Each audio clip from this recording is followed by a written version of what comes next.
Oke, sudah mulai direkam, Pak. Baik, Pak. Selamat siang, Pak Hendro. Selamat siang, Pak Hari. Apa kabarnya nih hari ini, Pak? Alhamdulillah, saya sehat, Pak. Hanya saja memang ada beberapa yang sedang saya pikirkan, Pak. Kalau Pak Hari, gimana kabarnya, Pak? Alhamdulillah saya juga sehat, Pak. Kalau boleh tahu, apa yang sedang dipikirkan oleh Pak Hendro sekarang, Pak? Iya ini Pak Hari. Jadi sebenarnya saya itu butuh teman untuk ngobrol, bincang-bincang, nih, Pak nggih. Makanya saya menghubungi Pak Hari untuk bincang-bincang sebentar, Pak. Oh, begitu. Baik, Pak Hendro. Ngomong-ngomong nih, Pak Hendro, apa yang mau Pak Hendro obrolkan dengan saya siang hari ini, Pak? Jadi seperti ini Pak Hari. Saya ini akhir-akhir ini merasa siswa yang datang ke ruang bimbingan dan konseling itu kayak semakin menurun, semakin sedikit gitu Pak. Beberapa anak yang biasa datang ke ruang BK untuk konseling, untuk konsultasi dan bimbingan di ruang BK itu sekarang jadi enggan lagi, rasanya kayak enggan lagi itu ke ruang BK. Selain itu juga siswa baru yang di kelas 7 juga terlihat seperti enggan juga gitu. Ada beberapa yang coba saya sudah tanyai Pak. Ternyata mereka itu takut dianggap sebagai siswa yang nakal, siswa yang suka melakukan pelanggaran atau siswa yang bermasalah ketika mereka masuk ke ruang BK. Padahal kalau layanan BK kan sebenarnya dapat dimanfaatkan itu untuk pengembangan kayak bakat minatnya, konsultasi masalah pribadi, sosial, belajar, bahkan perencanaan karirnya anak gitu. Itu yang saya pikirkan sekarang itu, Pak. Oh, begitu, Pak Hendro. Jadi saat ini Pak Hendro itu sekarang sedang merasa bahwa murid-murid itu jarang ke ruang BK karena mereka takut dianggap siswa yang nakal atau melakukan pelanggaran atau siswa yang bermasalah. Begitu ya, Pak? Betul, Pak Hari. Jadi saya itu merasakan kok murid-murid jadi seperti enggan berkunjung ke ruang BK gitu. Karena ternyata seperti kayak takut ada label-label seperti itu, Pak. Oke, Pak Hendro. Karena waktu kita ngobrol ini pendek, Pak Hendro ingin mendapatkan apa nih dari obrolan kita siang hari ini, Pak? Saya sih berharap bisa mendapatkan solusi dari ngobrol-ngobrol kita ini, itu Pak. Jadi solusi supaya gimana ya, kayak murid-murid itu di sekolah bisa lebih antusias lagi datang berkunjung ke ruang BK sehingga layanan bimbingan dan konseling itu bisa lebih optimal untuk mereka siswa-siswa yang memang betul-betul membutuhkan layanan konseling gitu Pak. Oke, Pak. Berarti mencari solusi supaya murid lebih antusias lagi berkunjung dan memanfaatkan ruang BK ya, Pak Hendro. Betul, Pak Hari. Jadi saya ingin setiap murid yang ingin konseling atau ingin mengembangkan dirinya itu dapat dengan nyaman berkunjung ke ruang BK. Begitu, Pak. Oh, begitu. Baik, Pak Hendro. Menurut Pak Hendro nih, anak-anak yang nyaman atau antusias datang ke ruang BK itu anak yang seperti apa? Gimana ya?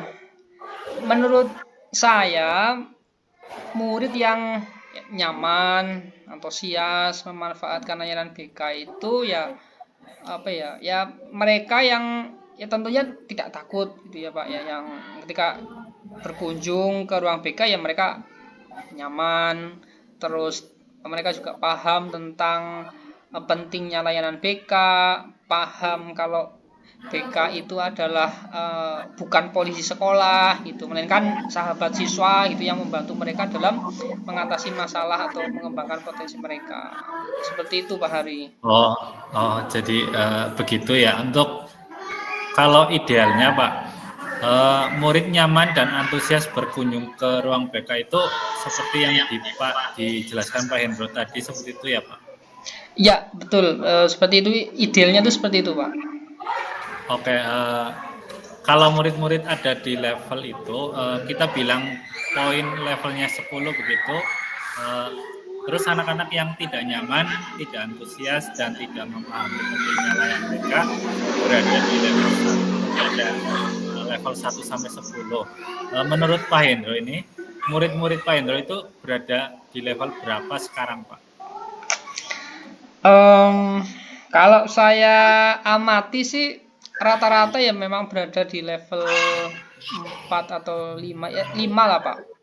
Memang ada beberapa murid yang tidak takut berkunjung ke ruang BK, ada yang antusias, paham penting peran apa pentingnya BK gitu. Tapi ada yang sama sekali takut gitu, Pak, tidak antusias atau tidak paham tentang peran dan fungsi BK, sehingga mereka datang ke ruang BK. Jadi menurut saya sih ya kira-kira levelnya itu di level 5 lah, Pak. Oke, menurut Pak Hendro, murid-murid Pak Hendro tadi kan berada di level 5. Apakah ada nantinya kemungkinan murid-murid Pak Hendro di level 10, Pak? Mungkin bisa ya, Pak.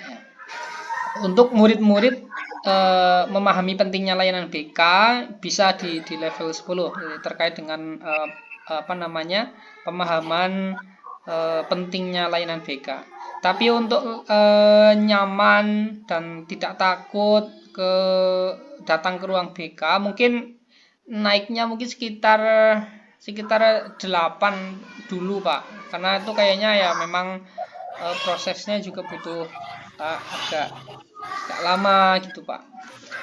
Oh iya iya. Baik untuk level 10 untuk pemahaman pentingnya BK, kemudian tadi level 8 untuk nyaman dan berani berkunjung ke ruang BK. Menurut Pak Hendro, apa sih yang bisa Pak Hendro lakukan? Membantu ya, berada di level itu dalam meningkatkan pemahaman pentingnya BK, kemudian kenyamanan dan keberanian mereka untuk berkunjung ke ruang BK. Uh, itu yang sebenarnya masih bingung saya, Pak. Mau apa namanya ya? Masih bingung. Saya sempat terpikir untuk melakukan sosialisasi terlebih dahulu, Pak, yang tentunya yang lebih intensif gitulah tentang pentingnya layanan BK, peran dan fungsinya, gitu ya. Termasuk juga bahwa BK itu adalah bukan polisi sekolah, bukan tempat menghukum, melainkan sebagai ya sahabat baik siswa gitu. Seperti itu, Pak. Bagus sekali tuh Pak idenya, bisa menjadi pencerahan juga untuk murid-murid agar nantinya mereka bisa memaksimalkan layanan BK dengan baik. Coba bagaimana rencana aksi dari Pak Hendro terkait ide tersebut, Pak?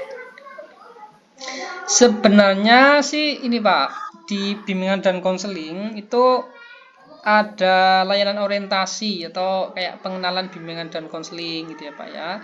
Dan layanan media informasi yang bisa saya optimalkan sebenarnya untuk sosialisasi pada murid-murid tentang pentingnya layanan BK serta apa ya kayak miskonsepsi tentang bimbingan dan konseling gitu.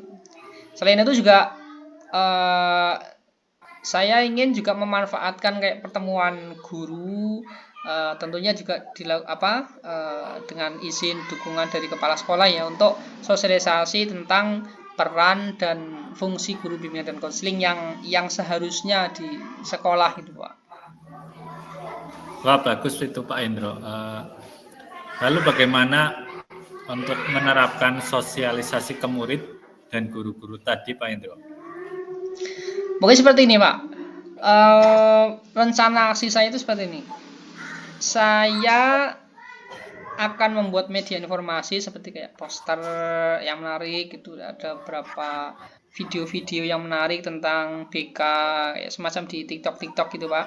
Terutama terkait miskonsepsinya murid-murid atau juga guru-guru tentang bimbingan dan konseling gitu, agar mereka tidak salah paham lagi tentang bimbingan dan konseling. Itu saya juga akan lebih sering lagi untuk sosialisasi saat layanan klasikal itu yang ketika masuk jam pelajaran itu Pak. Ketika masuk di kelas-kelas, saya juga akan coba minta dukungan dari kepala sekolah untuk sosialisasi peran dan fungsi kepada warga sekolah, guru, karyawan, dan sebagainya. Gitu Pak. Menarik sekali itu Pak Hendro.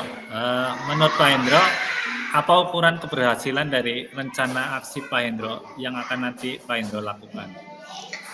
Ukuran keberhasilannya ya. Untuk ukuran keberhasilannya murid-murid itu ya jadi paham peran dan fungsi bimbingan konseling, dan juga tentu anak-anak bisa merasa lebih nyaman dan berani ketika berkunjung di ruang BK. Itu simple, itu seperti itu gitu Pak. Rencananya sudah baik nih Pak Hendro. Apakah menurut Pak Hendro nanti dalam penerapannya akan ada kendala dalam pelaksanaan seperti itu Pak Hendro? Mungkin kendalanya biasanya ya ada ya Pak ya. Kalau kendalanya mungkin saya itu perlu waktu Pak untuk menyiapkan media-medianya, poster, video-video yang menarik, dan juga butuh komunikasi juga sih sebenarnya dengan kepala sekolah dan juga pihak-pihak terkait dengan sosialisasi tentang peran dan fungsi bimbingan dan konseling gitu Pak.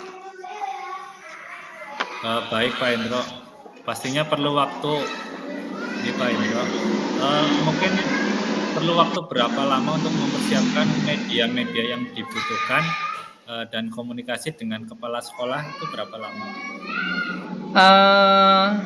Mungkin butuh waktu sekitar 4 sampai 5 hari Pak Hari.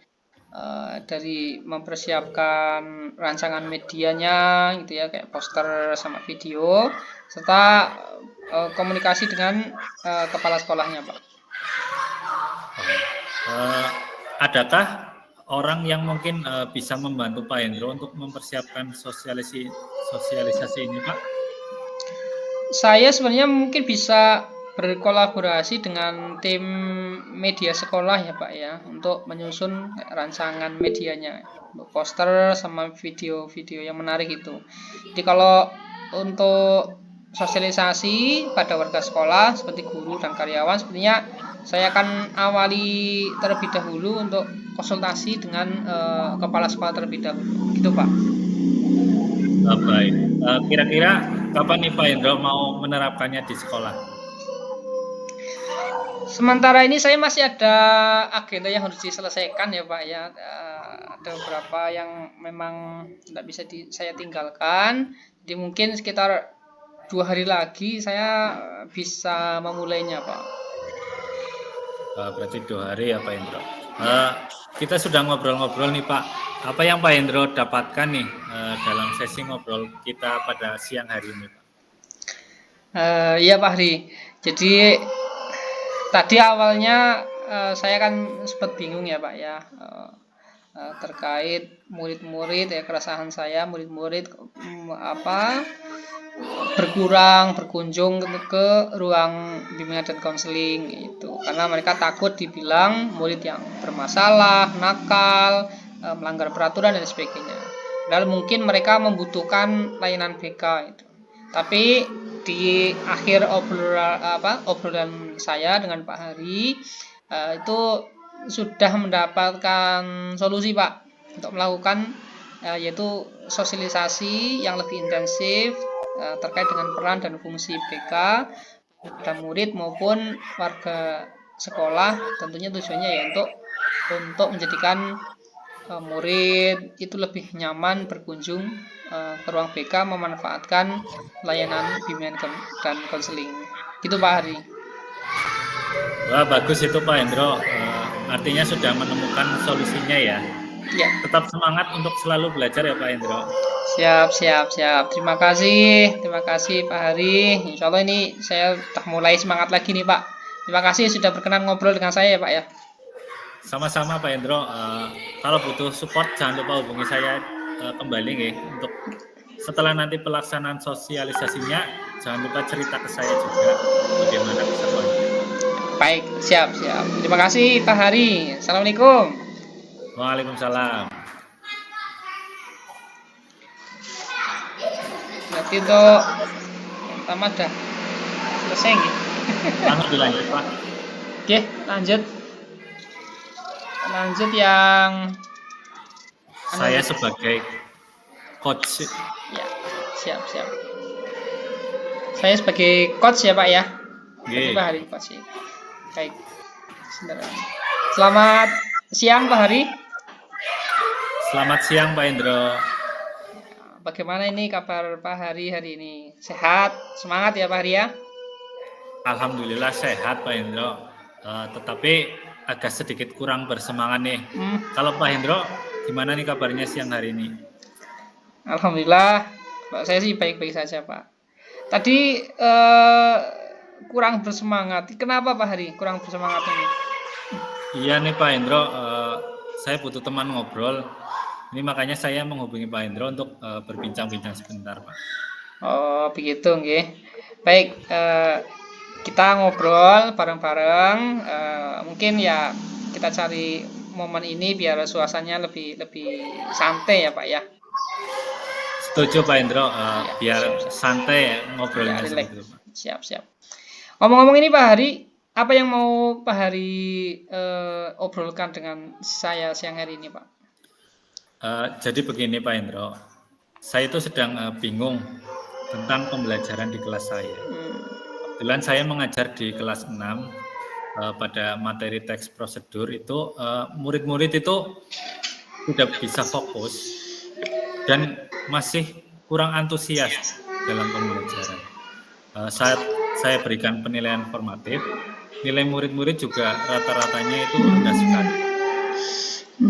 Gitu ya Pak Hari ya. Jadi saat ini Pak Hari merasa murid-murid tidak fokus, kurang antusias saat pelajarannya Pak Hari nggih tentang teks prosedur, sehingga nilai mereka jadi jelek. Begitu ya Pak Hari ya? Iya Pak Hendro, saya rasakan kok murid-murid itu kurang paham mengenai materi teks prosedur itu. Jadi mereka tidak meribut, tetapi terlihat bosan seperti itu Pak. Baik Pak Hari. Karena waktu kita ini juga terbatas, tidak panjang, Pak Hari ingin mendapatkan apa dari obrolan kita siang ini, Pak? Begini, saya sih berharap Pak bisa mendapatkan solusi dari solusi supaya bagaimana sih nanti murid-murid di kelas saya bisa fokus dan antusias lagi dalam pelajaran, terutama materi teks prosedur, sehingga nilai mereka itu bisa meningkat seperti itu Pak. Baik. Berarti mencari solusi ya Pak ya, supaya murid bisa lebih fokus dan juga lebih antusias pada pelajaran, gitu ya Pak ya? Iya Pak Hendro, supaya murid-murid nanti paham materi yang saya ajarkan itu. Saat saya mengajar itu sudah menggunakan PowerPoint yang menjelaskan tentang teks prosedur. Kemudian saya juga sudah memberikan contoh-contohnya. Saya menggunakan slide juga yang menarik seperti itu, bahkan dilengkapi video. Tapi saya melihat bosan tidak memperhatikan seperti itu Pak. Oh, gitu ya Pak ya. Menurut Pak Hari ini anak-anak yang memahami fokus, antusias dan memahami teks prosedur itu menurut Pak Hari yang seperti apa Pak?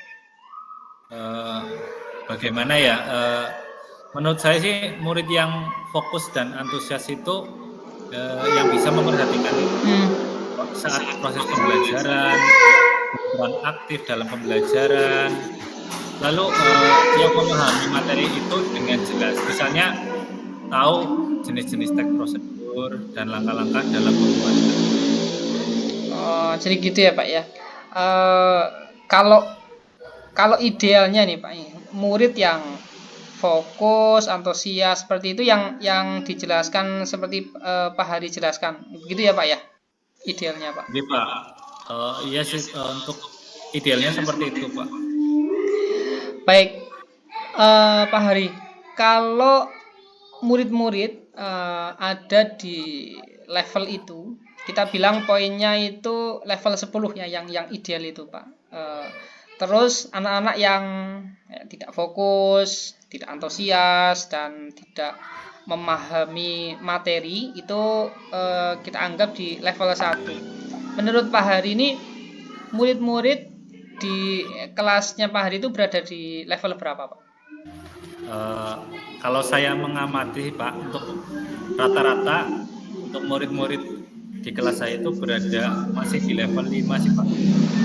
Memang ada beberapa murid yang fokus, ada juga yang antusias dan memahami materi teks prosedur. Tapi ada yang sama sekali tidak fokus, tidak antusias, dan pada akhirnya tidak memahami teks prosedur. Untuk rata-ratanya kira-kira berada di.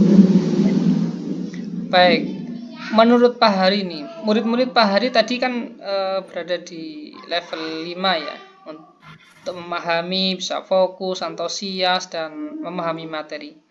Apakah menurut Pak Hari ada kemungkinan nih murid-murid bisa berada di level 10 Pak Hari? Mungkin bisa Pak Hendro untuk memahami teks prosedur berada di level 10. Artinya mereka nanti paham tentang teks prosedur. Tapi untuk fokus dan antusiasnya mungkin dari 5 tadi itu bisa dinaikkan ke 8 dulu Pak. Karena itu proses. Iya, memang butuh proses ya Pak ya. Baik, level 10 untuk pemahaman materi dan level 8 untuk fokus dan antusiasnya ya Pak Hari ya. Menurut Pak Hari, apa yang bisa Pak Hari lakukan sebenarnya untuk membantu murid-murid Pak Hari yang di kelasnya Bapak itu supaya berada di level itu dalam memahami materi, fokus, kayak antusias, itu seperti apa Pak? Itu Pak, saya yang masih bingung seperti apa. Saya sempat berpikir Pak untuk melakukan pembelajaran yang berdiferensiasi sesuai dengan kebutuhan belajar murid. Ini yang kemarin saya pelajari waktu pendidikan guru penggerak. Saya pikir itu bagus, menarik ya Pak ya, ide dari Pak Hari tadi, sekaligus mengimplementasikan kurikulum Merdeka ya. Seperti itu ya Pak ya. Gini Pak, coba kira-kira Pak Hari bisa menggambarkan enggak rencana aksinya Pak Hari ya, dari ide tersebut Pak? Untuk rencana aksinya Pak, di awal semester kemarin itu saya sudah melakukan asesmen diagnostik non kognitif gaya belajar ya Pak. Saya sudah menganalisis, ternyata di kelas saya itu murid-murid itu ada yang gaya belajarnya 80% itu kinestetik, yang lainnya itu auditory dan visual. Mungkin saya bisa melakukan pembelajaran tentang teks prosedur ini menggunakan pembelajaran berdiferensiasi konten, proses, dan produk Pak Hendro. Kedengarannya menarik ya yang disampaikan Pak Hari tadi itu. Lalu gimana nih Pak? Pak Hari menerapkan pembelajaran berdiferensiasi yang tadi, yang diferensiasi konten, proses, dan produk dalam materi teks prosedur yang tadi Pak, kira-kira Pak? Mungkin seperti ini Pak, untuk rencana aksi saya. Untuk diferensiasi konten dan proses, saya menyiapkan bahan ajar dan aktivitas yang berbeda-beda tentang teks prosedur sesuai gaya belajar murid. Misalnya yang kinestetik, saya siapkan beberapa kegiatan untuk membuat makanan dan minuman sesuai langkah-langkah. Lalu untuk yang gaya belajar auditory, bisa saya siapkan lembar kerja untuk membuat teks prosedur Sedangkan yang gaya belajarnya untuk visual, saya siapkan video-video tentang prosedur begitu. Setelah itu penilaiannya saya menugaskan murid-murid membuat teks prosedur, membuat makanan atau minuman dengan video, teks atau komik. Itu menarik sekali Pak Hari. Saya dengarnya itu luar biasa sekali. Lalu gini Pak, menurut Pak Hari, apa ukuran keberhasilan rencana aksi dari Pak Hari tadi Pak? Untuk ukuran keberhasilan yang saya harapkan itu murid-murid itu nantinya jadi fokus, antusias, dan memahami teks prosedur dengan baik.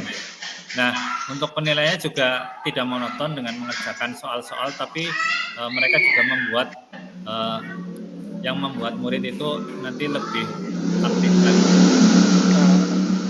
Ini rencananya sudah baik ya Pak Hari ya. Kira-kira menurut Pak Hari, apakah dari rencana Pak Hari yang sudah menarik, bagus ini, apakah kemungkinan ada kendala dalam penerapan rencana Pak Hari ini Pak? Kira-kira Pak? Mungkin kendalanya masalah waktu Pak nih Pak Indro. Dalam Ya Pak. menyiapkan media-media yang sesuai gaya belajar murid dan pastinya butuh rekan sejawat untuk diwawancarai waktu kegiatan nanti. Pak Hari butuh waktu berapa lama untuk mempersiapkan media-media yang dibutuhkan itu Pak? Mungkin butuh 2-3 hari sih Pak Indro, dari siapkan modul ajar, media, bahan ajar, LKPD, dan lain-lain. Kalau orang-orang di sekitar Pak Hari ini, ada kan enggak orang yang mungkin bisa membantu Pak Hari lah untuk mempersiapkan pembelajaran ini, untuk diwawancarai tentang teks prosedur itu saat pelajaran, ada enggak Pak? Nantinya sih saya bisa berkolaborasi dengan guru lain Pak. Jadi kami bisa berdiskusi, menyiapkan dan gaya belajar auditori. Pak. Baik. Kira-kira kapan nih Pak Pak Hari mau menerapkan yang tadi rencana aksi yang sudah bagus tadi Pak? Untuk penerapannya sih saya akan lakukan hari Senin Pak, soalnya hari ini kan hari Kamis, maka Senin depan akan saya terapkan. Hari Senin ya Pak ya. Baik Pak Hari, kini tadi kita sudah ngobrol cukup banyak ya. Kira-kira Pak Hari, apa yang Bapak dapatkan dari sesi kita ngobrol dari awal sampai kali ini Pak? Ada enggak Pak? Begini Pak, tadinya awalnya saya bingung Pak untuk pembelajaran tentang teks prosedur di kelas 6 saya. Tadinya murid ada yang tidak fokus, tidak antusias, dan mengakibatkan nilai mereka jelek. Tapi di akhir obrolan kita ini saya sudah mendapatkan solusi nantinya untuk menerapkan pembelajaran berdiferensiasi sesuai gaya belajar murid, dan saya akan berkolaborasi dengan guru lain sesuai dengan tujuan pertama kita mengobrol tadi Pak ini. Alhamdulillah, luar biasa ya Pak ya. Artinya Pak Hari sudah menemukan solusi dan dari permasalahannya Pak Hari tadi. Pak Hari tetap semangat untuk selalu bertumbuh, belajar, selalu bisa kompeten menyelesaikan masalah-masalah yang dihadapi ya Pak ya. Selalu semangat belajar Pak. Siap Pak Indro, saya sudah mulai semangat lagi nih. Terima kasih Pak Indro untuk sesi ngobrolnya dengan saya hari ini. Sama-sama Pak Hari. Nanti kalau Pak Hari butuh support, butuh ngobrol lagi, jangan lupa bisa menghubungi saya lagi. Nanti jangan lupa nih Pak, setelah pelaksanaan pembelajaran, jangan lupa nanti kita ngobrol-ngobrol lagi, cerita terkait dengan bagaimana nih Bapak keseruan pelaksanaannya tadi. Itu Pak. Baik, siap Pak Indro. Sekian ya Pak. Assalamualaikum warahmatullahi wabarakatuh. Waalaikumsalam warahmatullahi wabarakatuh.